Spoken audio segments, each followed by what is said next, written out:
Have you ever wanted to listen to two random dudes on the internet talk about their views? Well, I'm Matt, And I'm Bill. and this is the Two Dudes with a View podcast.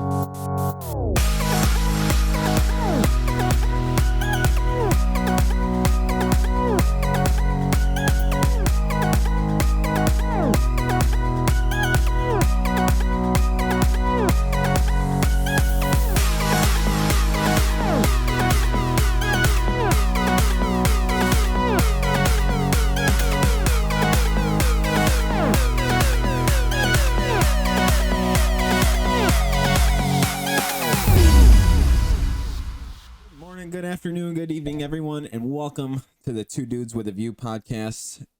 As always, my name is Matt, and it's great to have you here today. I am joined, like every week, by the lovely and one and only Bill. Bill, how's it going today?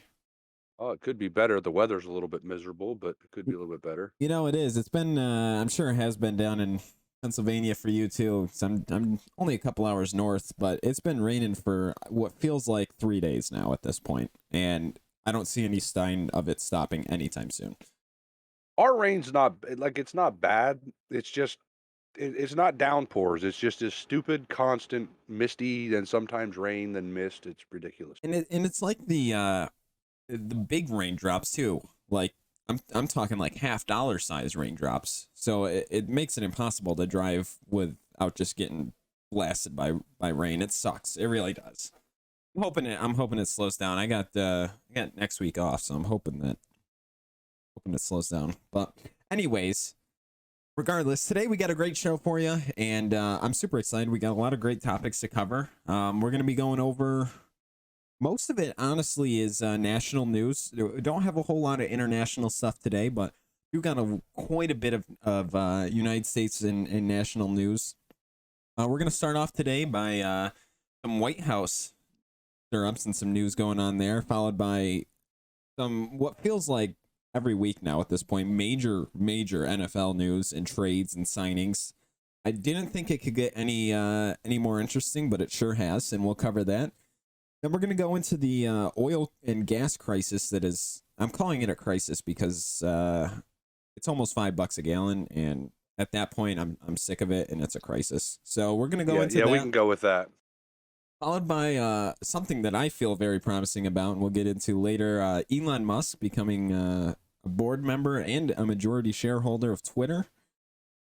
I promise, and Bill promises too. You can say it right now, but this is the last time we're going to cover Will Smith on this show, and then we're going to end with some news out of California about a devastating mass shooting that happened over there, and honestly, some stuff that I didn't see coming about it. So I think we got a great show, and I'm going to jump right into it. Jen Psaki, someone who I'm not very fond of. I think beats around the bush too much. For those of you who don't know, Jen Psaki, who is the current White House press secretary for President Biden, has been since day one of the Biden administration. Again, someone I don't necessarily like. I like people that answer questions straight up. I think, Bill, you do too. And yeah, I like realistic people that don't beat around the bush, give you a straight answer, and then move on. Exactly, and I don't think Jen Psaki is one of those. But anyways, she has decided. Well, I guess I should preface this by saying, when she got this job last year, when the election happened and Biden took office, she said, "I'm going to be in this position for 1 year. That's it." Moving forward, up until this last week, she's kind of hinted around it, and now it's been semi-confirmed by a White House correspondent that she is going to be leaving the White House to go and take a job with MSNBC, having her own television show. I don't know what about. I'm only assuming it's going to be world news, because that seems like everyone does. But as much as I like to see, well, I don't know, because who knows who's going to take her spot, but as much as I like to see Jen Psaki not in this position, I feel like this should be a position that someone should stay in for 4 years. What do you think, Bill? Yeah. I mean, the president's elected for 4 years. He appoints somebody to this position. It shouldn't be a roulette. It's not like you just go in one day, hot, cold, on, off. just because you found a new job. Now, granted, MSNBC is probably going to pay her way more than she makes Oh, yearly definitely. to work at the White House, but I just don't see how that position's pretty important to the nation, whether you like it or not. Like that's the person that's delivering what the president's doing to the nation. Literally the president's thoughts, like down to Yeah. the minute.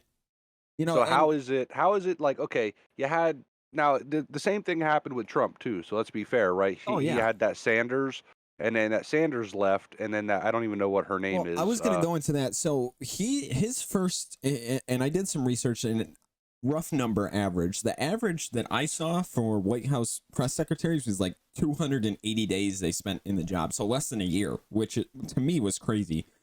But going back to your statement there, the president's elected for 4 years, right? They appoint someone. They appoint a lot of people. Their entire cabinet, their entire staff. Most of the rest of the cabinet stays for 4 years, and the rest of the staff stays for 4 years. So why is this position one that seems like people spend less than a year in? And then with Trump, he started off with who was it? I think it was Sean Spicer, wasn't it? And yeah, it might have been. yeah, it was Sean Spicer, and this is where I think the one situation in which a secretary should be removed, not necessarily removed, but not in the position, is when you get issues like the Sean Spicer issues where he was literally saying false claims like day one. Like, I understand that you're trying to back your president up and whatnot, but come on, like some of that stuff was ridiculous. But Jen Psaki, I mean, just over a year. Why is this position one that people only stay in for a year? That's what I was just about to say. Is I think it's because they spend so much time in front of the camera. You don't really hear about the other cabinet members. Like they don't just go out and be like, "Hi, I'm this cabinet guy, right, for the president." Yeah. But the press secretary's in front of the camera all the time. So these big media outlets who she's talking to on a daily basis are like, "Hey, we'll give you X amount of dollars. Come work for us." And that her position's not like a contracted position. It's an No, appointed position. So exactly, she yeah. can do whatever she wants. And good for her if she's going to make millions of dollars doing it. But my only fear is the same as like it's happened for everybody. You know, I'm a realist at the end of the day. I just hope that when she goes to MSNBC, she's able to tell the news right and not give just one color's side of it, one party's side. Like, Yeah, I mean, we all know how news media sways, right? You got Fox News that sways to the right, and you got things like NBC and MSNBC that definitely sway to the left. I mean, I'm with you there. I do hope that, at some point, if she does decide. So I guess she's taking a show on Peacock TV, which I don't know if you know what that is, but that's their NBC's like streaming network, like Netflix or whatever. So I don't know if it's going to be a live show. It almost sounds like it's going to be a pre-recorded type show. I don't think Peacock. I know for a fact Peacock has what's called Peacock Premium or Peacock Premium Plus, and that's where you can watch some live stuff. Maybe that's where the money's going to come from. Besides, for the most part, sponsorship stuff. It's kind of Peacock's like, like Hulu and Netflix and all that, where it's like next day. Yeah. Something comes out today and you don't have cable, bam, you can go watch it the next day. Yeah. I mean, it'll be interesting to see. And like I said, I mean, she's been in the role for a little over a year now. I don't know the exact number, but it's been a little over a year. The average, like I said, was like 280 days when I looked up the terms for that each previous White House press secretary took. So it was actually kind of surprising. I think, like you said, I mean, they are grilled by the press literally a day in and day out, at least 5 days a week. Some even do more. But in the end of the day, I mean, your leader is elected for 4 years. You would think that in the end of the day, they would stay for 4 years. But who knows? I'm not in that position. I've never been grilled by a room full of mob-like press people. I don't even know what to call them. It's just like, yeah, it's like like piranhas. A mob. Yeah, it's like a mob. Piranhas. It's a mob of piranhas coming to get you. But hey, I mean, we'll see. I haven't heard. I kind of have heard that her. I don't know the person's name, but her essentially deputy or secretary to her is possibly one of the replacements, and I also heard the White House communications director is possibly one of the replacements. So that'll be interesting to see if she does decide to take this deal and leaves. Who's gonna take that spot? Uh, I mean, yeah, that's where it's going to be interesting because regardless of who takes that spot, it's still going to be somebody that's hopefully, at least for the administration's sake, is going to represent them and Yeah. not go out on their own. I'd like to see a press secretary who's an open thinker that says, yeah, the president said this and it might have been inappropriate at the time, but this is what he said, this is how he felt, we're just going to go with it. I mean, that would be nice, but realistically, I don't see that happening anytime soon. Not a chance. Not even within the next 100 years. I'd like No, to but believe it would happen, but I doubt it. it don't matter much who the president is. Whoever's working for them and getting a paycheck by them is going to back them regardless. Pretty much. Speaking of backing people and movements within organizations, we're going to shift here to some of the new NFL stuff that's been going on. Now, we talked about this last week. We talked about a lot of trades, a lot of signings, some big signings like Von Miller going to Buffalo, Tyreek Hill going to Miami. Yeah. I didn't think it could get much more interesting and exciting than that. But it has. Bill, why don't you fill us in? It got exciting for all the wrong reasons, I think. Miami's got issues, right? We've talked about this before. We talked about it last week. Miami's got issues, and I think they showed. I think they showed some of those issues this week. Maybe a little bit of incompetence, I think. I'm a Dolphins fan. Yeah, I'm not going to age myself, but I've been around for a little bit, and Miami has never been great in my lifetime. And I got all excited. We signed Tyreek Hill. Yeah, this is great. Now we're going to give Tua this additional target. He already has Jalen Waddle. He had Devontae Parker. He had Mike Gesicki. Then you put Tyreek Hill in there. That is like the most incredible package that they could have. Can we backtrack? You said something in there that they had Devontae Parker. Yeah, oh boy, am I not a happy camper about this. I don't know what the hell happened here, but for some reason Miami thought it was a great idea to trade Devontae Parker. Okay, whatever. Let's get that part there where it is. But to who they traded him to is where I don't understand. Why in the hell do you trade? If you're gonna get rid of a player like that to a rival team, you might as well just give him to the Bills at that point. Like, why even let the Patriots have a comeback? Right, yeah, because I would be okay with that. I'd be like, all right, it pisses me off a little bit that they got rid of him and sent him to the Bills. But, I've always said that if Miami can't make it, I want Buffalo to make it. That's just how it is. I have this hatred in my heart, and sorry if you're a Patriots fan, but I cannot stand the Patriots, and it's partially to do with Brady and his gunslinger arm. See, to me, it is partially Brady and having a dominance for 20 years, but to me, it's more of the Belichick era of I'm gonna do things my way, and that's it. And if anyone's in my way, well, you're gonna get run over like a steam train, type of deal. Well, what about okay? Oh man, this is Devontae. I don't understand though this thought of this pick, right? So we're gonna trade one of Miami's current weapons to a rival team, a rival team in our division, in our league, and a 5th round pick. What do you think Miami was thinking when they said, "Oh yeah, we're gonna sign off on this deal and get a pick for next year"? I don't know. I honestly don't know Really? because Devontae he's not a liability for Miami. He's been an asset for Miami. So to even the thought that I would never have figured they would have got rid of him in the first place. But they got rid of him. They got rid of him and a 5th round pick for one pick next year. Like what? Yeah. What? Why? And it's not even this year. So you get rid of a weapon, right? That has been good for you. And Miami wasn't horrible this past year. They didn't make the playoffs, but they weren't They weren't far. They weren't horrible, right? They're not I'd like, like to say that's because of Buffalo, but at the same time, but they're not at like New York's level, right? yeah, They're they're not at not the that far Giants or down. even the Jets level, right? I mean, come on. They're up there. They're progressively making progress, and with adding Tyreek Hill, I mean, you would think that with their lineup, including Devontae Parker, you'd be in the playoffs. You But would think so. I don't understand giving a weapon away, losing that weapon for an entire year before you even have the chance of picking someone up next year. You don't even know who's going to be around next year. Not a clue. Yep.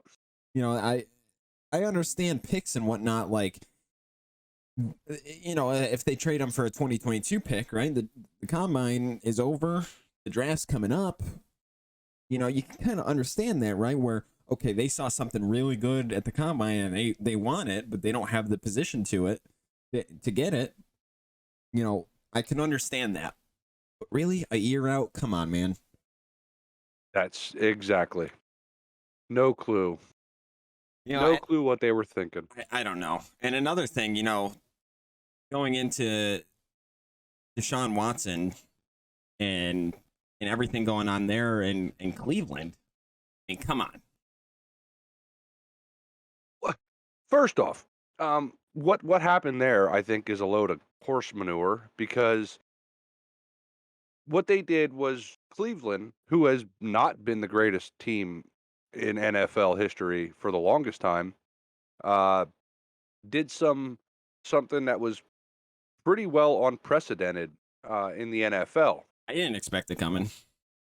No, they gave a $230 million guaranteed contract to Deshaun Watson. Yeah, so that you means heard that right. $230 million guaranteed. yeah, all guaranteed, not incentive, not signing bonus. All of that is guaranteed. Means he signed a contract. He just got $230 million check. He doesn't have to play a single game. Yeah. And he gets $230 million. Now, what that does to every other NFL team is they're looking at it going, well, that's not a good thing because now our players are going to say, hey, where's my guarantee? And there's a lot of guaranteed money being thrown around, but not at that level. Exactly. Like and 40, 50 million guaranteed, but 230? Good Lord. And I want to talk about one that actually came out. They just signed, we're recording this Wednesday. Just signed the paperwork as of the last hour. I want to go into this guaranteed stuff. Stefon Diggs for Buffalo. $102 million contract. $70 million of it is guaranteed. Over half of it, well over half of it is guaranteed. Like, what's going on with these guarantees? Like Stefon Diggs, it was a 4-year extension. They got him through 2028, or 2027 technically. 2028, he'll be a free agent. Doesn't have to play a game and is making $70 million on top of, I think it was like a $21 million signing bonus. Come on. What is going on with all these guarantees going on? And why is it so much money that people don't even have to play anymore? I understand they're good players and you want to secure them for a while, and having that guarantee in there is good. It provides incentive for them to either stay with your team or sign in a different place. But me, it just seems like we're getting out of hand here a little. I would tend to think that it's their fault. Oh, I would agree. And the NFL ain't going to do nothing about it. What can they do about it? Because you got to figure, right? The teams are owned by the owners, but there's an owner's deal that says, okay, no matter how much you're being a dick to your players, or how much this is where the salary cap came from, right? Is because teams were saying, all right, we're New York or we're wherever that has a large tourist attraction and a larger population, and these people are getting this money, and they're able to pay the team or the players more, as opposed to areas like, say, Green Bay, for instance, who it's cold as hell up there, and nobody's trying to sit out in the cold to listen or watch a football game. So they couldn't pay these players this absorbent amount of money. That's where the salary cap came in and said, okay, we know you guys make this amount of money a year. You guys make this amount of money a year. Here's the cap. So no matter what, and they averaged it between the highest and the lowest, and they said this is the middle. Yep. Which that pretty much said that the team that sucked the worst still couldn't rebuild because they couldn't Essentially, yeah. reach that middle. Essentially, yeah. And I mean, like I said, I understand trying to get players to come and play for you that are good, and money is the way to do that, right? Any player can go to any team if they're good enough and make a difference, or if they're bad enough, make a difference. But in the end of the day, I mean, money talks. You know that. I know that. Yeah. Everyone knows that. If you're guaranteeing Deshaun Watson $230 million, not only does that say, well, if I'm Deshaun, I'm going to go there. I don't have to do a damn thing. I don't even have to I don't even have to show up. I just got to sign in my name and we're good. Right? Yeah. I just put my name on a piece of paper and later I'm going to. Well, what has people pissed off about this, and I think, and whether you're, a Browns fan or an NFL fan at all, I think what has people pissed off about this is, unless you're living under a rock, Deshaun Watson's not exactly in the clear. Yeah, he didn't get indicted, but that doesn't mean the NFL can't impose suspensions and fines and all this stuff. So if that's the case, and that doesn't even mean the legal stuff ain't done yet. So if the NFL says, even though you didn't get arrested, you still violated our rules, here's a 12-game suspension. Yeah. So now you're going to have a quarterback making $100 or $230 million guaranteed, sitting on his ass for 12 weeks or 12 games, because it could be 13, depends on when your bye week comes in, getting paid regardless, not helping your team at all. That's BS. That's not good. It's, I don't know. I think that these guarantees, and I think we're just going to see them getting bigger and bigger and bigger and bigger as time goes on. But I think these guarantees, I think we might see some rules coming down the road about it. Like I said, I don't know, but something needs to change in order for smaller teams like the Jets, Giants, any team like Cowboys, whatever, and just they're not able to rebuild. They're not able to get weapons when you got these, even in, yeah, I understand draft picks and whatever, but if you draft someone, sign them for a 1-year contract, the next year, if they got good and they're a free agent, well, that team's just say, well, I can guarantee you 160 million, where the Jets can only guarantee you like 50. So where do you think you're going? Right? I don't know. I think there needs to be some policy and some change on these guarantees, because it's making teams unfair, because, well, they say, I got the money. Come over this way. Let's do it. Exactly. The biggest team in there, I think, is going to be the Buccaneers. And I'm not saying that because of Brady. I'm saying that just because of the Khan family. Yeah. Like, yep. They got what? You got the Shad Khan or whatever his name is. He's the one that owns the Buccaneers. Then you got his son Tony, who owns a wrestling company, 2 wrestling companies now. He owns a soccer company. Like, they're rolling in the money. Yeah. So they're going to be able to say, all right, we could just put some of this money that I just made now, put that into the bank account for Tampa Bay, and we'll just use it wherever if we need it. Yeah, exactly. I don't think it's right, but it is what it is. I mean, we'll see. I mean, like I said, money talks, and if teams can find a way to keep more money, they're gonna.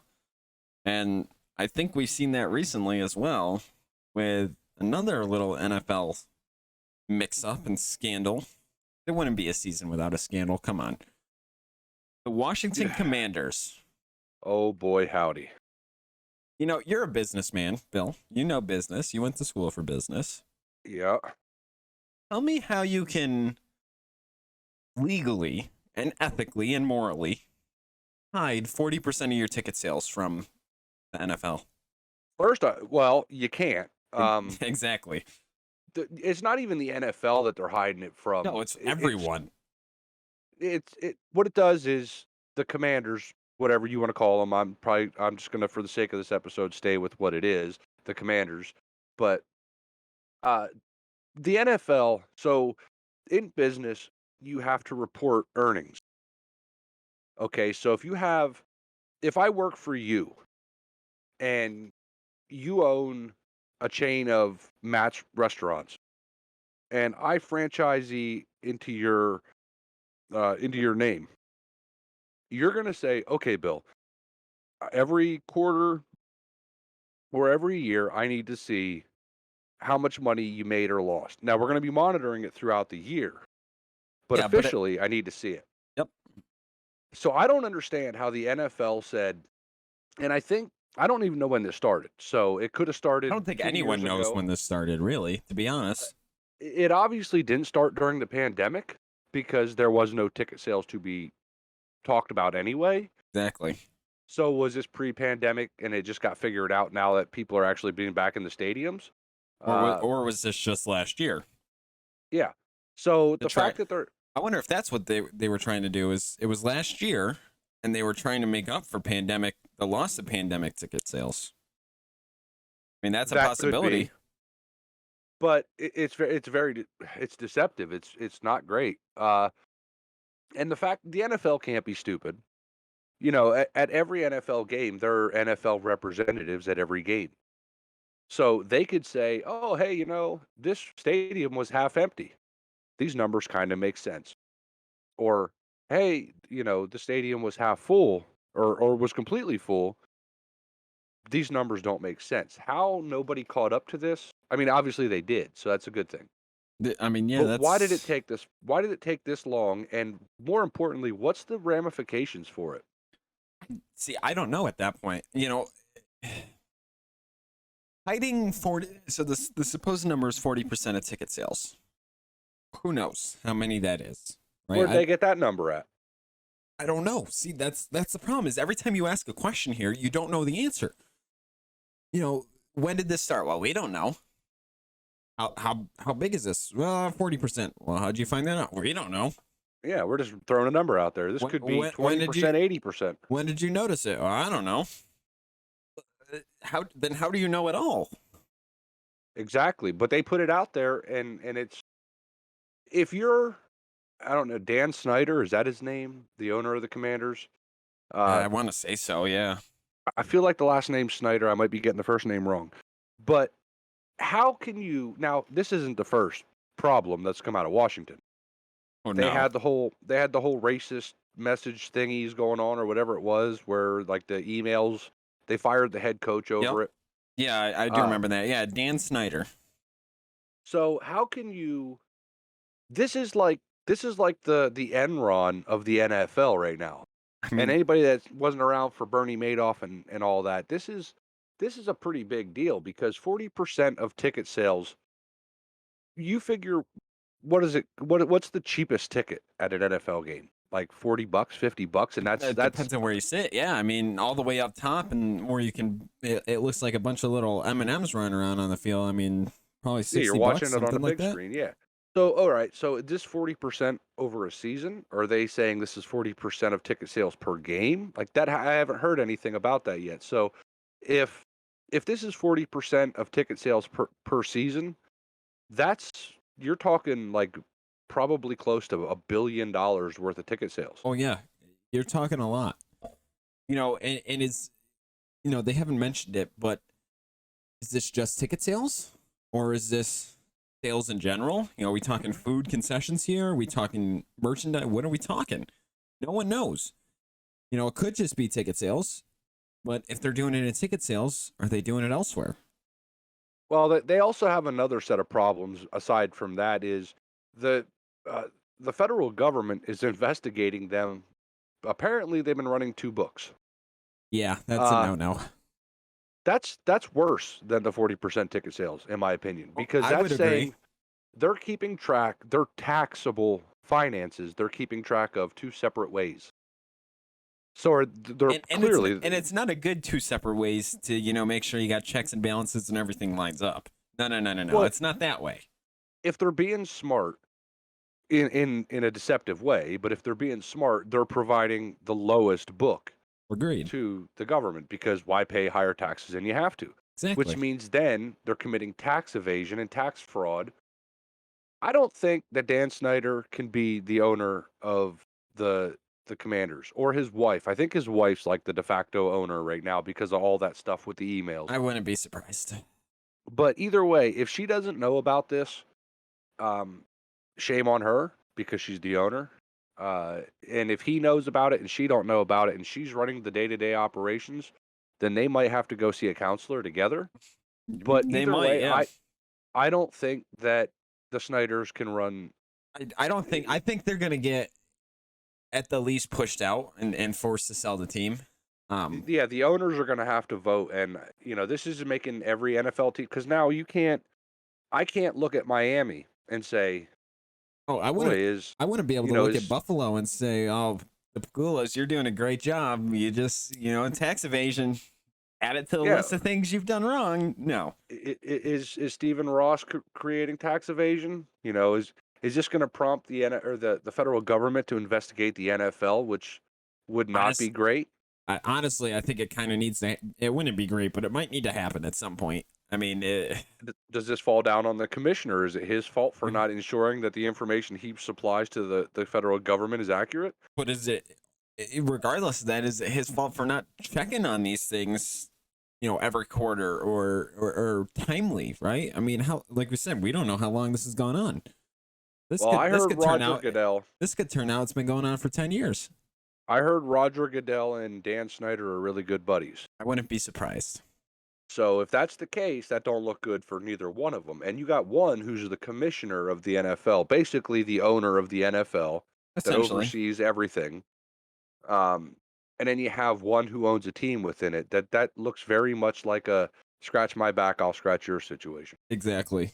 I don't know. It'll be interesting to see. Like I said, there's more questions than there are answers right now, and each answer that's provided, there's 4 more questions that follow that. So it'll be really, really interesting to see what goes on here throughout this, and I don't know. Like I said, I don't know. There's more questions than answers, and I do think that in the end of the day, if this becomes true, I don't think they can be owners anymore. But we'll have to see when time comes and go from there. I think regardless, one way or another, something big is going to come out of this. It's just you can't levy a fine on a billionaire. They don't give a shit. Nope. And billionaires are just their own breed of people. They really are. The ones that are going to suffer are the fans and the players. Yep. Because now the fans are going to be like, oh, you remember Deflategate? Every Patriots fan said this never happened. This is not true. Exactly. We wouldn't cheat. We're just that good. And then it came out that they did, and nobody said a damn word. They felt stupid. Yep. Now, if this comes out to be true, then every Commanders / Redskins / Washington football team's fan is going to be like, oh, my team committed the biggest crime that a team could commit. Should I be a fan? Exactly. And then but in the end of the day, right? This is after they've changed their name already. So this is after they've got the rush to buy merchandise for the Washington football team name, the rush to buy merchandise for the Washington Commanders teams. So they already kind of got fans hook, line, and sinker with buying merchandise 3 times in the past year. Yeah, well, I mean, regardless if people decide to leave, their fan base and whatnot, they already got their money. They're losing ticket sales, and that's it. I don't know. We'll see. Moving forward, I want to talk about a different breed of billionaire type people, and that is those of large oil and gas. We've all seen that gas prices are certainly rising. I'm just short of $5 up here in New York, and I'm only assuming Pennsylvania is about the same, if not worse. In the end of the day, I can't afford to spend $5 a gallon at the pump and fill up my $13 a gallon gas, or 13 gallon gas tank. That's just it's not feasible. And to continue to do that for however long is only going to put small businesses who require vehicle to do their travels, or the person that has a family of four but only one of them has to work because the mother's got to stay home, and or even the father of that matter has to stay home and you know babysit these three other children because they can't afford daycare, and they had to drive to work.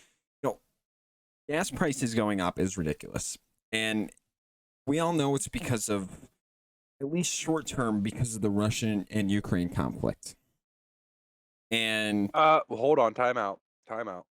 They just came like, all right, so the president's big thing is calling it the Putin gas hike.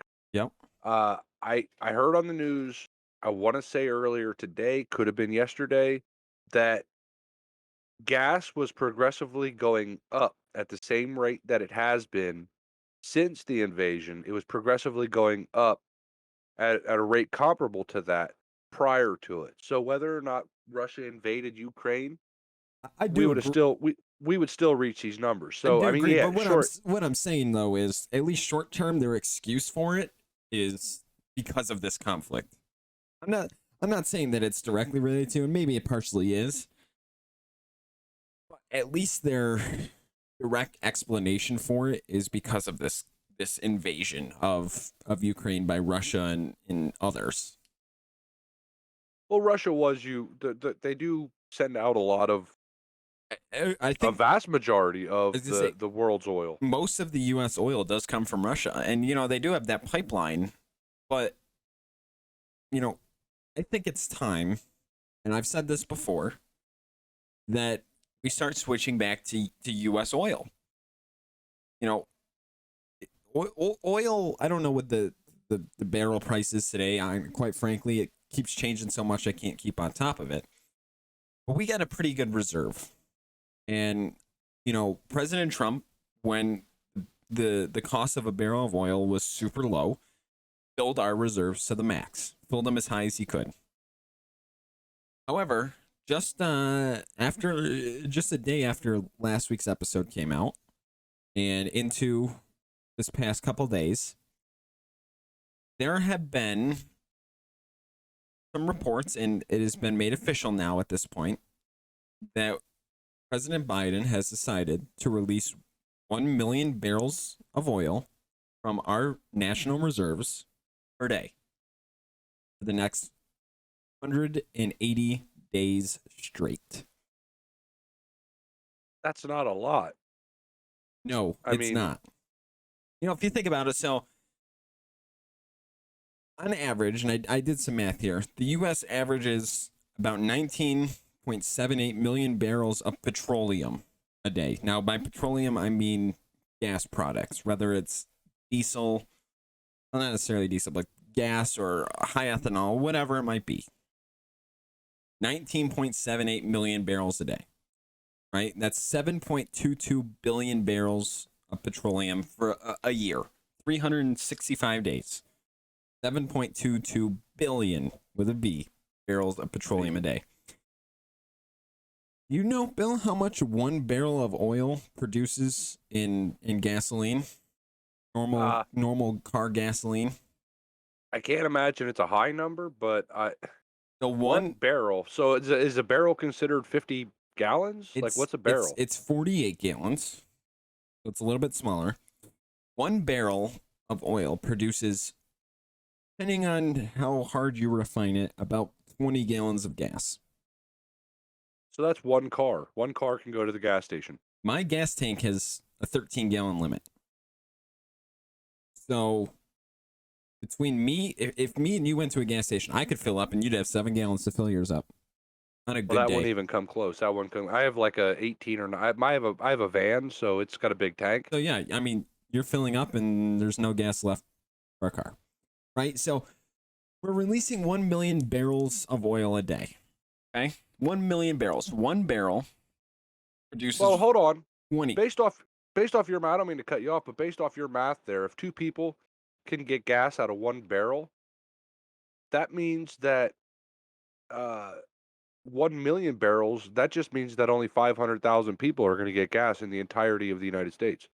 Yeah, exactly. So I think you already see the issue here. We don't have, our reserves are full. We got a lot of oil in our reserves. Releasing 1 million a day, that's like throwing a needle in a haystack. It's like putting a Band-Aid on, it's like chopping your arm off and putting a Band-Aid on it and saying Right? it's fine. There's not enough.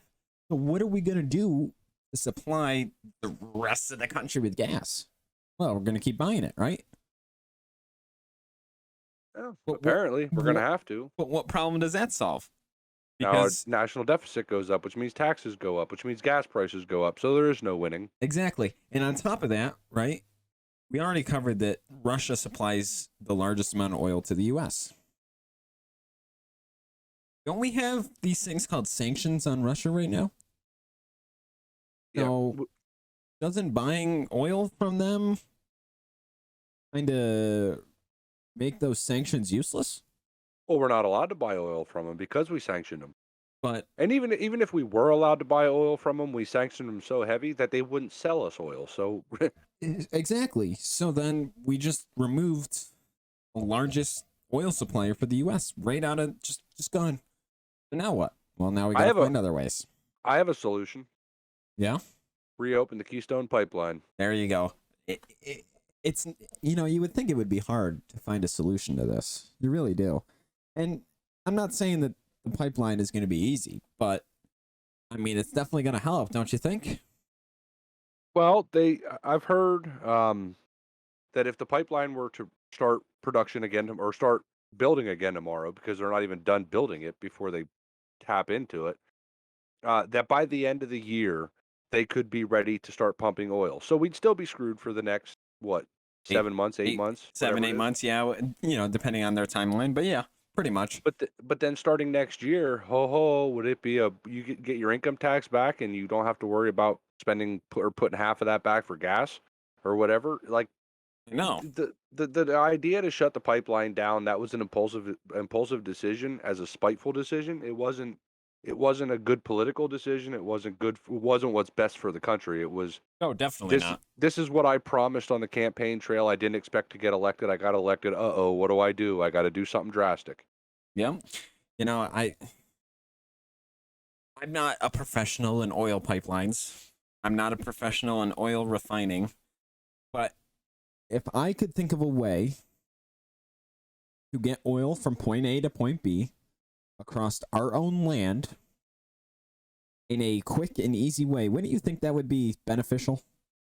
You would think. One would think. I would have to think that, hey, if I could drive my car to work that's 20 minutes away, yeah, I'm going to use oil. Or do I have to wait for something to get here from a different area to pick me up and take me there using more oil? Yep. The price that I'm going to pay to get on that thing, whether it's a bus, a cab, or whatever, is going to cost more. It's the Exactly. same principle. We have this good American oil sitting under our feet that we could start pumping. That would be cheaper for us to produce, cheaper for us when we go to the pump. We don't think about that. Let's pay the money to import it. Then once it gets here, now we have to jack the price of it up so that way we can cover the expense that it costs to ship it here in the first place. I never took economics in high school because I long story short, I didn't have to. But that to me, not having to take that and as a simple minded person, knowing what you just said, seems like a bad business plan. It really kind of does. I Yeah. understand that people need gas, and like I said earlier, you own a small business, right? And you got a company car or a vehicle that you rely on for that business, and gas prices keep going up. Well, now you're putting that business under. Intentionally. Exactly. And that Because only you that only you still have allows. to try to well, if you own a pizza shop and you know your family works for you and they're delivering pizza, they're using their car to do so. Yep. So the ripple effect that this causes is now you have to raise your prices in the restaurant or store or whatever to help supply the fuel for this car to get the food to the people. There's so many downfalls to why we don't just we've already proven, they've already said that we could produce oil now at a much cleaner and efficient rate than we could 10, 15 years ago. Technology Exactly. is a wonderful thing. Oh, it is. It's Yep. not like we're gonna spill oil. And if the pipelines run so far underground that if oil were to leak out of these, and it's a big if, what is it gonna do to the environment? Probably not much. It's gonna have some effect, I'm sure, over time. Oh, But definitely. oil comes from the ground, so if the pipes leak and it drains, gravity's a weird thing. It pulls everything. Like oil is like water. It finds the path of least resistance. Yeah, it's like So any fluid. it's always going to go to the lowest point it can go to. So if it is leaking, it's going to go back down. And if it goes back down, it's going back to where it came from, essentially, for the most part. Now, if we had pipelines that stretched, 100 feet over the roads and they started leaking, yeah, big problem. Yeah, that's But different. this is outrageous to me, and why the government doesn't care, and I mean the American people do. Oh, well, certainly. I mean, I don't want to keep spending $5 a gallon for gas. Hell no, I make where I work at, I make $12 an hour, Yeah, so and half of your money's going to a gallon of gas. eh, I'm working a day, one day, and my days, like I'm not on a schedule. Like my days could vary week to week, depends. So I can't say I'm going to get 40 hours this week. So I know that I can put this much money back for gas. I might get, you know, 45 hours one week and 33 the next. I don't know. Yeah. So I'm It, essentially it every day that I go to work, half of that day I have to consider as gas money. Never mind the cost of living aside from that. and the reality of that is 90% of I'm not going to say 85% of the working American population, the society is doing that, right? They're not guaranteed full spending. They're not guaranteed, you know, $37 an hour. No, the minimum wage, the federal minimum wage is like 7 something right now. New York State, we're a little bit higher. We're at 15, which is great, but even then, a third of your money is going to 1 gallon. You work for an hour, a third of that is going to a gallon of gas. To me, that's ridiculous. Not everyone's guaranteed good jobs, and quite frankly, a lot of people aren't working right now either. But yet, they still got places to go. They still got vehicles to drive, appointments to get to. And while I don't support, the people that don't support themselves, to them, it's just it creates a bigger issue because now the federal government's got to give them more money to get to their doctor's appointment or to go use their food stamps, which means that's more money that I got to pay in taxes, or Bill's got to pay in taxes, or anyone else in society's got to pay for taxes. And then on top of that, that takes money away from me for gas. So now I'm spending $5 a gallon. Bill's working, getting $12 an hour, spending $5 a gallon on gas. So he's got, $7 left for that hour, but, 3 of that's going to taxes now. Now you only got $4 to what? Pay a cell phone bill, pay a mortgage, car insurance, anything that is essential, right? You can't keep doing this and keep raising prices and then in return giving money to the people that don't help themselves. It makes everything bad, and gas controls everything. And if the price of gas goes up, everything else goes up. You hit it right on the head. You first off, the pandemic hurt us so bad in terms of jobs, and people lost their jobs. And then another thing that happened that was really bad was the government gave money. Yeah, We multiple all took times. that money. We all took that money because it helped then. Yep. But what it did was, like food stamps got so easy to get. Before it used to be you didn't have a job for so much time. You had to do a job search. All these things that they mandated you to do. They would give you this money to go buy food, but you had to prove that you were trying to better yourself. Exactly. Now it's not so much the same because now Now the it's government says, "Here's the money. Don't worry about it.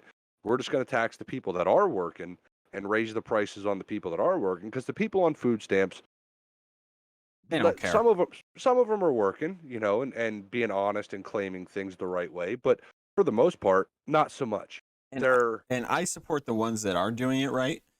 Not like I said, not everyone can get the best job in the world. That's physically impossible. And the federal minimum wage right now is $7.25 an hour. And like I said, $7.25 an hour, right? You got a vehicle. $5 is going to 1 gallon of gas.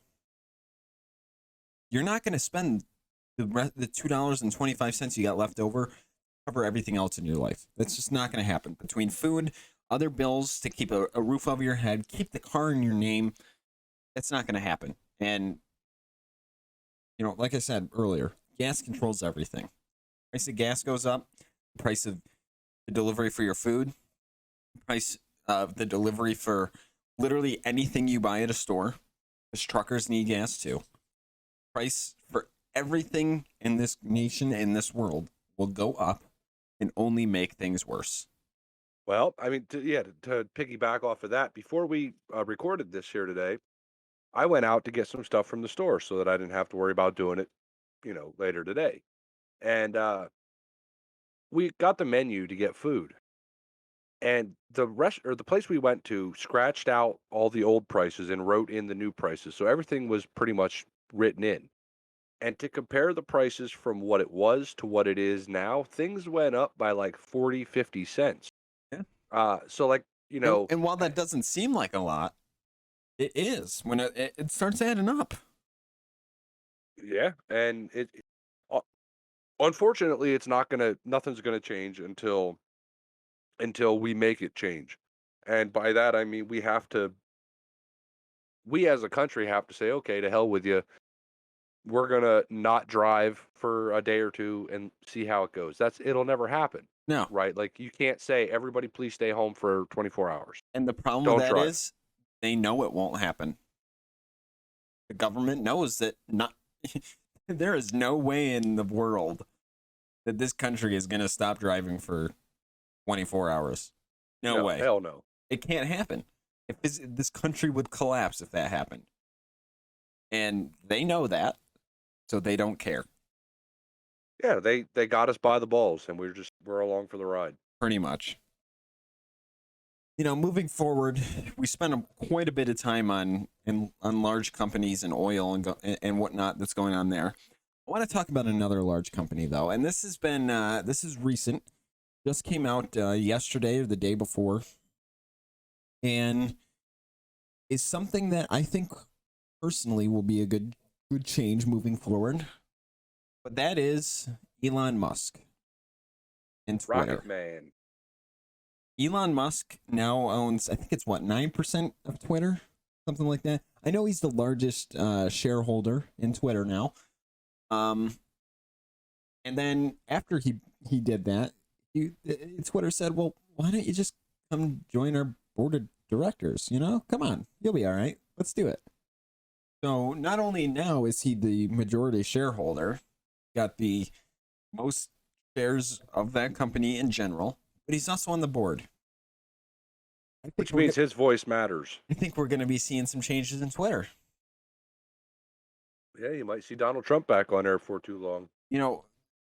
He's a big component. And I actually listened to an interview from him. This was the last year interview. He was on Twitter, and they were talking about, well, did someone have to read your tweets to make sure that it's not going to create an issue for the company or be a legal issue? And his exact response was, the only time I need someone to read my tweets is if it's going to make a major change in the stock exchange. Other than that, I have the right to the First Amendment. Yeah, and that's his big argument. Like, is Twitter's not following free speech? Exactly. I don't. I could care. I don't have a dog in this fight, no matter what. I don't use social media. I have a Facebook, but I don't use it. I use it for Messenger only. So I really could care less about what happens in social media. But it's good to see somebody actually standing up and saying, "All right, I'm a billionaire. Now I'm gonna." And I think honestly, he did it to be a dick. He didn't I do think it so to. too. Yeah, he didn't do it because he wanted to. He did it to be a dick. And it's good because sometimes being a dick is good. So he took his billions of dollars and said, let me buy up some of this stock. Uh-oh, now I own the majority of the stock. Hey, now I'm on your board of directors. Guess who has some influence now? Now he has a vote. Now he can say what is on his mind. And the problem that Twitter's going to run into now is SpaceX as a company is a really huge deal in the stock market. Agreed. And so is So, Tesla. yeah, so if they don't try to, saddle up with him a little bit, I feel like maybe Twitter's not gonna look as good, and maybe this will lead into them changing where, there was a social media like Twitter that just started. I don't remember what it's called, but um, it started like a couple months ago now. Uh, maybe maybe they'll allow free speech now, as long as here's the thing that confuses me about free speech. Okay, so you're allowed to say whatever somebody else agrees with as long as it's not what they disagree with. But if you look at Facebook, was it a couple years ago, around Easter time, they allowed a guy to live stream him going around shooting and killing people. Yep. I do remember that. So how is this? I don't understand where, like, is that free speech going around killing people? That's freedom of expression. Could that be a new argument now? At this rate, it could be. So there's got to be a line drawn of what's free speech, and I agree that free speech is you should be able to say whatever you want. Um, Obviously, as a business, and this is where the problem comes in. As a businessman, I always look at offensive. What's offensive? Now this podcast doesn't really count so much because we're kind of chains are off here. But I when you're running a business, you have to consider what's offensive to the customer or to the subscriber or whatever the case may be.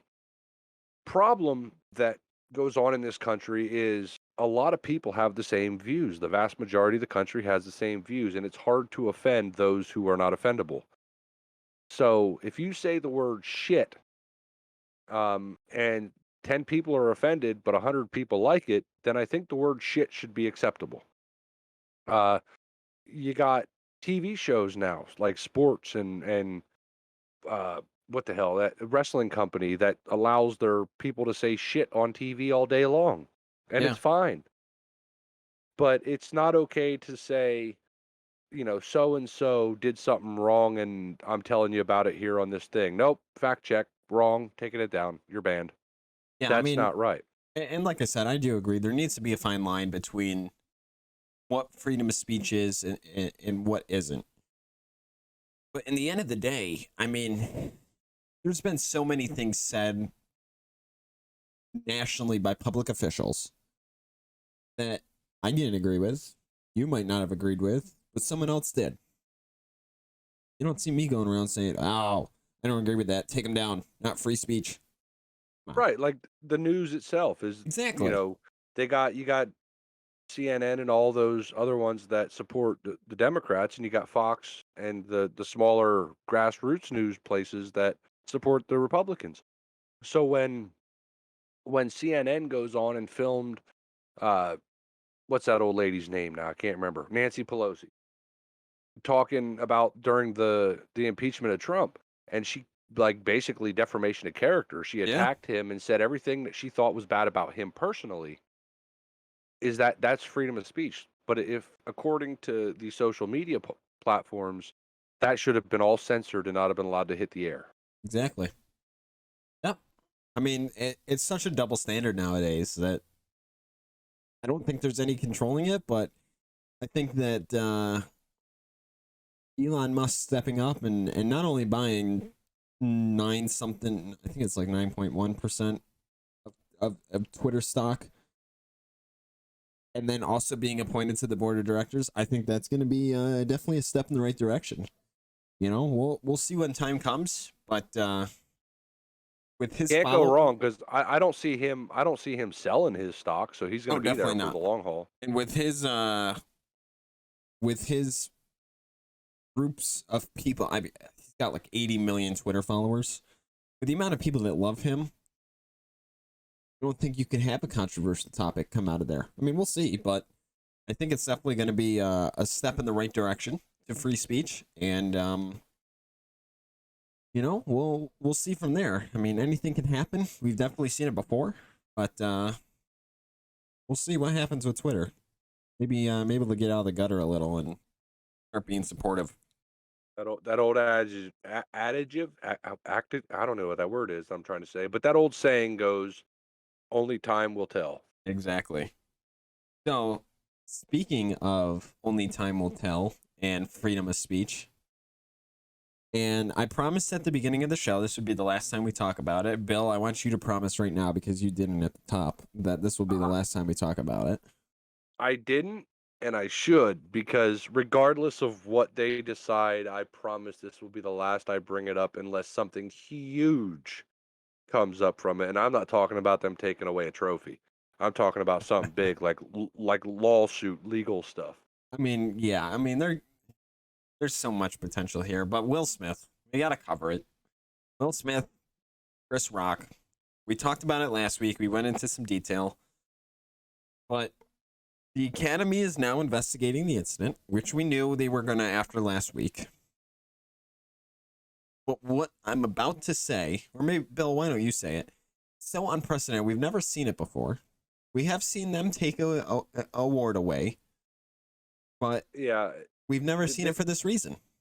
this is crazy. So before I say that, I just want to say that there was a tweet that came out by Will Smith's wife. I think it was a tweet or an interview.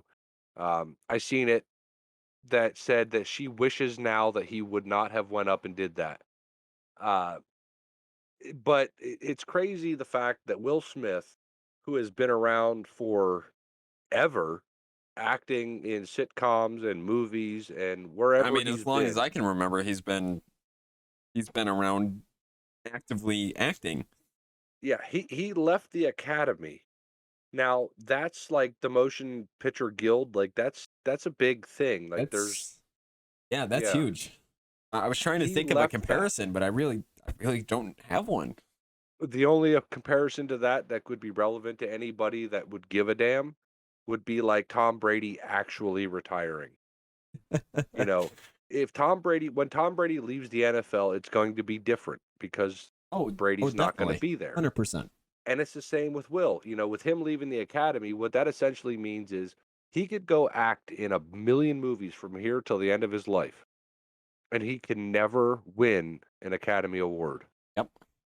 The movie Uh, can, he can't. the movie can, he cannot, he cannot. And I think good on the Academy for investigating it properly. And for the last time, the guy that runs the Academy or who ran the show that night anyway had Chris Rock in his office after the incident, and the Los Angeles police came in and basically, in a sense, wanted Chris Rock to press charges. Exactly. But Yep. Chris said no, I don't want to press charges. So good for Chris because he knew that this made him more relevant than he's been in the past 10 years. Exactly. Um, I haven't and heard I now, haven't heard a major headline about Chris Rock in forever. yeah, now he's selling out his shows, and mostly because people are going there to hear him say stuff about it. And Exactly. he's not. As I say, So he had a show like 2 days later, sold out. Insane. yeah, he's making his money. Good on him. I think the fact that Will Smith didn't apologize to him while accepting the award was a very scumbag thing to do. I also think that uh, even if even if the Academy takes away that award, that's like saying, okay, Tom Brady has, what does he have now? 6, 7 rings? I've lost count after 5. Okay, so the NFL investigated, and now all of a sudden, the Tom Brady's 5th ring that he won with the Patriots during Inflategate that he doesn't get to keep that. Yep. Do you really think people are going to look back and say, "Well, Tom Brady used to have 5, 6 rings, 7 rings, No, whatever." They're going to say Tom Brady is the greatest of all time. exactly. Yep. So, are they going to look back if they take this award away from him, this little statue, and say people are going to look back and say, "Well, Will Smith used to be a good actor up until he smacked Chris Rock." No, No, they're going to say, Wild Wild West, Fresh Prince of Bel-Air, Ollie, all these movies that he was in, they're good movies. Yep. I'm not going to judge the fact that he's an idiot 1 minute in his life I and did say something stupid. give it 2 weeks, and you won't hear a word about this. No, unless there's a lawsuit or something that Unless comes there's a out of it. lawsuit or something major happens, you're not going to hear about this again. And it's not going to affect him. Like you said, he's a good actor. There's been so many movies that he's been a part of that are record breaking. Just insane. You really think that every one of these directors, companies are going to look at him and say, well, you slap someone on TV, I'm not going to hire you and make millions? No. Really? Come on. They're going to say, well, you're a great actor. Yeah, I don't agree with what you did, but too bad. Yeah, I want to make money. Let's go. You're a great actor. Come on. Let's have another record-breaking $1 billion box office deal. Yeah, honestly, I think that give it 6 months. Let the dust fly over. Let everything go away. I want to see Will Smith do like I don't even know, like a action movie, but his superpower is he just slaps the crap out of people. I think probably what's going to end up happening out of this is it's going to take something that's a serious deal that actually happened, and both people are professional enough to know that there is a lot of money involved in this. And they're gonna make something out of it. Make a movie, put one of them as the bad guy, one of them as put Will Smith as the good guy to try to give him some credibility back, even though he's not going to really need it. Chris Rock as the bad guy, but during the movie, let Chris Rock smack Will Smith in the face. Yep, problem solved. That'll be a $1 billion movie right there. Yep, we just solved world hunger right there. And just let him smack him in the face, even though it's fake. Oh yeah, the first one was real, but this one would be fake. It's still going to be like, oh my god, he smacked Will Smith in the face in a movie. And if they make that the first movie both of them do after this incident, I'd line up to go see it. Yeah, you could call it fucking whatever you want to. It doesn't matter. Yeah, I mean, you could call it something unrelated. You got those two in it. Let's go. Yeah, I don't know. That's crazy. Like I said, I don't foresee this lasting much longer, and I don't think it's going to make a huge difference for either one of them in the long term. Short term, yeah, Chris Rock's getting obviously selling out crowds and whatnot, but again, long term, I don't see this happening or having anything happen to either one of them that will affect them negatively or even positively, of that matter. How much money does a millionaire need to be happy? $1 billion. But then he'd be a billionaire, and how much money does a billionaire need to be happy? $1 trillion. See where I'm getting at? You see where this goes? Yep. You can never be happy. It goes right back to oil. Money sells and deals with everything. And it goes back to the NFL stuff too. Money talks. Bullshit walks. Well, we got one more topic today, and it's kind of a harder topic. But we've seen issues over and over again, and they never seem to get better. And I'm talking specifically about mass shootings. And what I mean by mass shooting is there's no definition for a mass shooting. However, the generalized definition is that of 2 or more people injured or hurt. Kind of like the MCI rules. There's no real definition, but it's more injuries and more victims than you can treat. So, Sacramento, there was another mass shooting this past couple days, and it wasn't I'm going to say targeted mass shooting like we've seen before, like Aurora, Colorado in the movie theater, or Vegas with the music festival. This was gang on gang warfare. This was gang violence. They've determined that up to so far, at least 5 people have committed the shooting from multiple gangs in an open area that left 6 dead, 12 people additionally injured. And just broad daylight, devastating. Actually, it wasn't daylight; it was dusk. But regardless, it's devastating, right? These people were out in a pretty public area, and they were shopping. They were walking down some sidewalks. It was a pretty public. Actually, looked like a nice area. I know Sacramento isn't the best out there, but it was a nice area. And then all of a sudden, they're dead. 6 of them dead. 12 more shot. A couple in critical condition. What's it going to take to not only stop gang violence, who was at the root of this, but mass shootings in general? Now, I know there's people out there that say, well, gun control is going to do it, and they're going to solve everything. But realistically, gun control just puts more restrictions on the law-abiding people. And if someone really wants a gun, they're not going to follow gun control. They're going to go buy it off the black market, off the street, whatever, and end up with these situations. Now, what's it going to take to stop these? Yeah. Well, this is senseless. This is pointless. Gang warfare. You want to be in a gang, and you don't like another gang. Go out in the woods and shoot each other. Or better yet, just tweet them. Hey. Yeah, like you suck. Have we really? I understand back in the day, 40s, 50s, even 60s and 70s.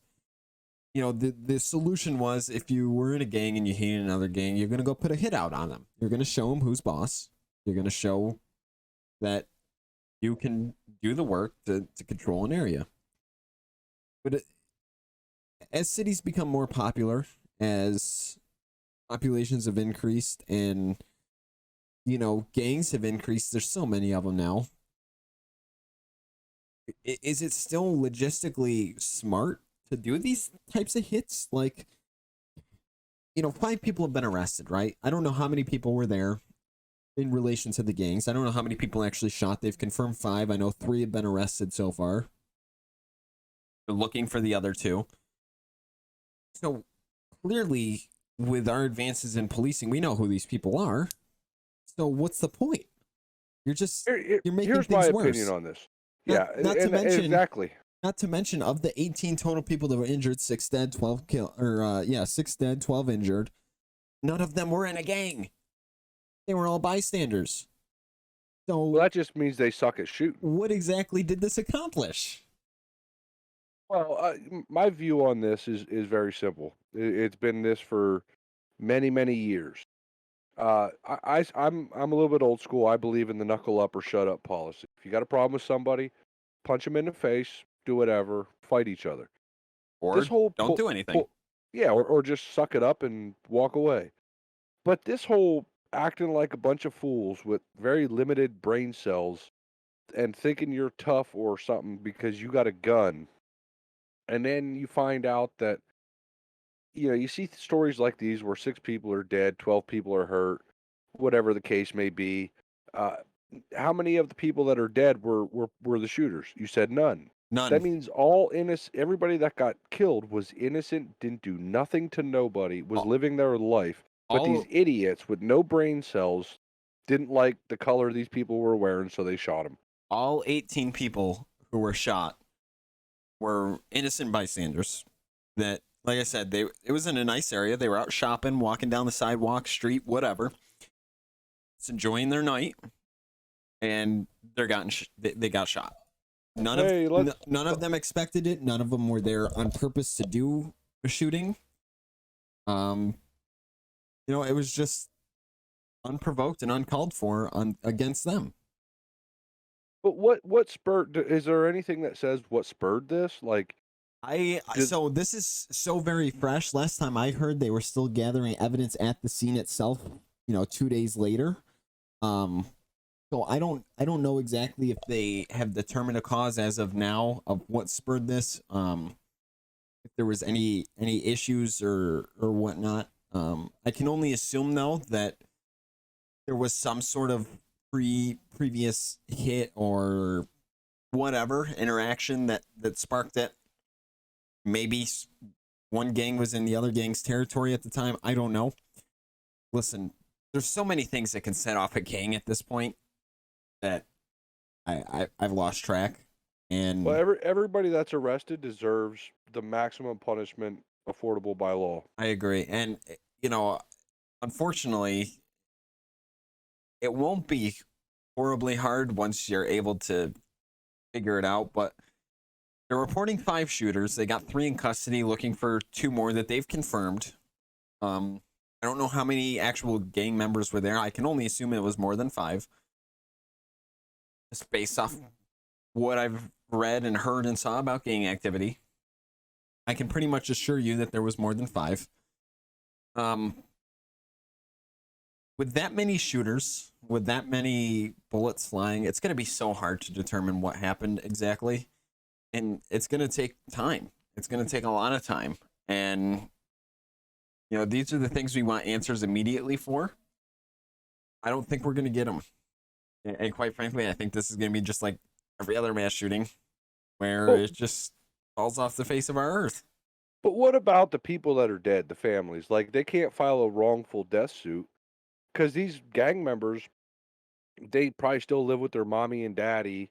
Well, and then on top of that, even if they file a wrongful death suit, maybe there's an argument in there that these gang members were in a public area. They knew the risks. But at the end of the day, it's not like it was premeditated. It's not like it was, a hit on a specific person. It was, I saw they're wearing purple or green or whatever. We're going to shoot them. So it's not, it's murder, but not premeditated. So moral of the story is, get a Kevlar vest before you go outside anymore, because you just never know who the hell's going to be around. Especially in California and New York and maybe even Miami, depending on where you are. If any of the gang members died in that, God's will has been done. Yeah. Like I but said, for the innocent people, that's terrible for the families then, because these families really now have to deal with it. They haven't released names or anything yet, and it's only 2 days after the incident now. Today's day 2, so it's kind of expected, but that's tragic. 6 dead. I don't know the ages of them. From the limited surveillance video I saw, there was children walking around, so I don't know if there was children involved or whatnot. But it's just devastating in general. It's devastating in general, and I don't see an end to it, unfortunately. And no matter what policy happens or whatnot, I don't think we're gonna see gun control or anything of that nature that's gonna really stop these. And this shows here that gangs don't follow gun control. I can tell you that right now. Well, you could make the most strictest gun control laws you could think of. It's not going to help anything. They're still going to get the guns. And I think this shooting itself, the other ones we saw, like Aurora, Colorado, Las Vegas, even some of the school shootings like Sandy Hook or Parkland, or STEM out in Colorado, or even Columbine, right? They all got guns, with the exception of the kids, legally. If you get rid of you put gun control to the point where they can't get guns, it's not even physically possible. They'll just go to the Dollar General and buy knives.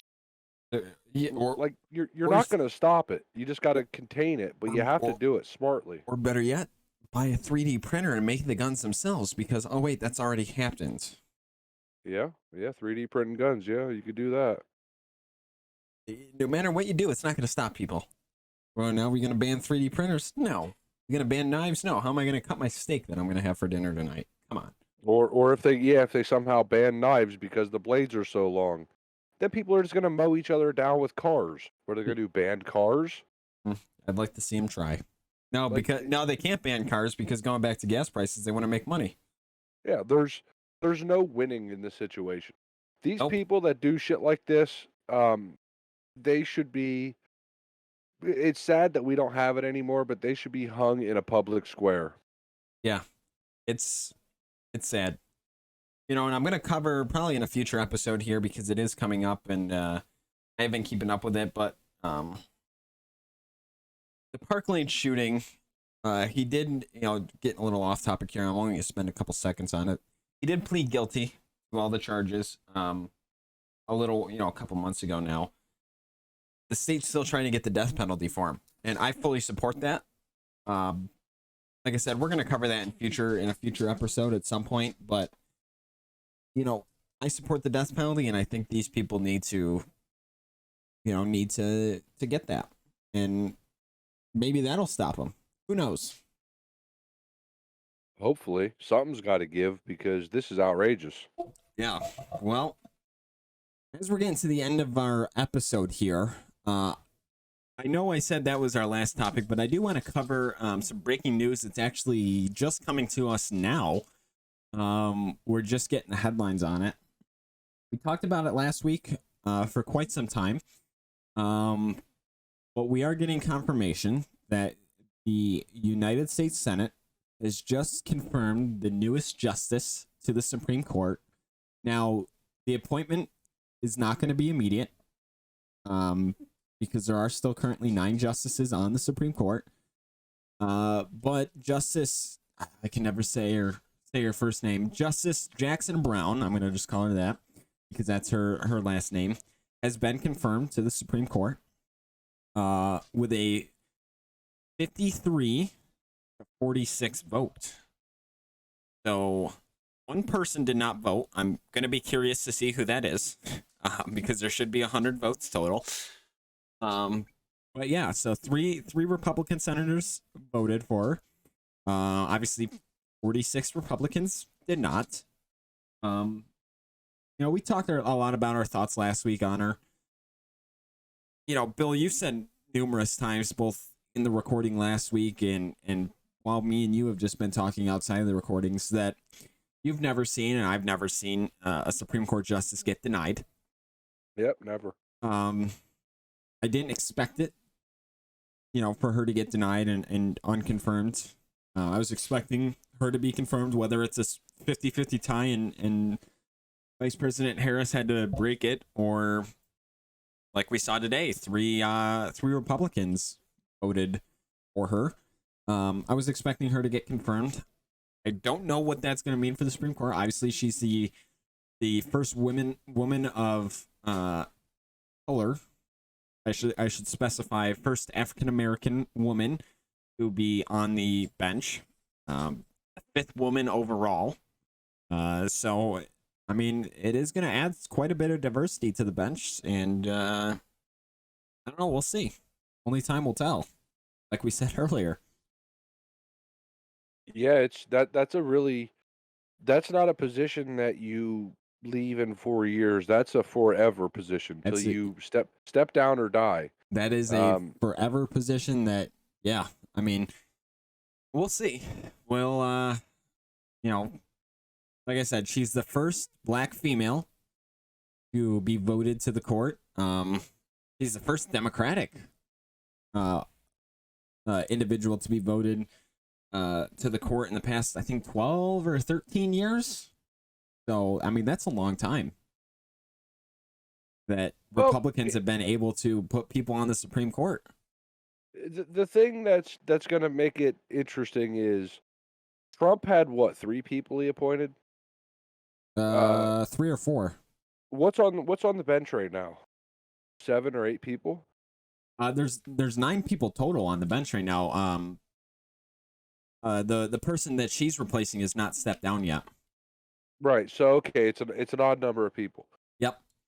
So what comes into this is, you got to look at the political affiliation when appointed. It doesn't matter, like, obviously they got to get in there and they got to legislate from the bench according to the law as it's written. Correct. There's no interpretation to the law. It's written a certain way. You can't say, "Oh, well, to me that means this." No, it's written this way. You have to interpret it that way. Uh, so regardless of who the president is and what party they're aligned with when they nominate, they're supposed to nominate the best person for the job. Now, I think we can all agree that they don't. They nominate the best Oh no. person that they think is going to carry out their idea of the law. Correct.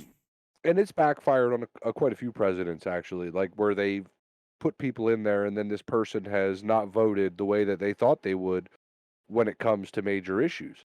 So I guess just give her the chance and see what happens. We Yeah. don't really rely on the Supreme Court for very many things except for high profile stuff. So it's not a big deal that I mean, it is. It's a big deal that she got appointed, but it's not a big deal to the average American person who's not doesn't care because the only court they care about is their local court, what the judge there says. Exactly. You know, and like I said, this is the first time, at least that I've heard of. Like I said, she's not taking this position right away. The justice she's replacing, Stephen Breyer, he's supposed to retire towards the end of the year. So we could still be months out before he's really ever heard of again. Because someone's got to leave before she can take that spot. And obviously Breyer's going to be the one that's going. But, you know, it'll be, like I said, it'll be interesting to see.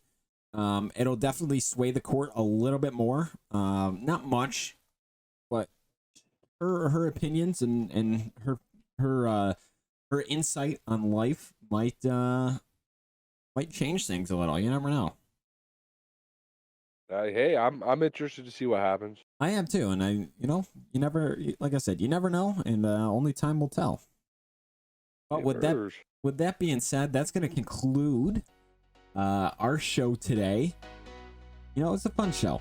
Had a lot of interesting topics, a lot of nice topics, and all of these I'll be actually every topic I will be interested to see. You know, even a week from now, where it stands. You know, we might see some more big changes in NFL. We might see gas prices finally reach $7 a gallon.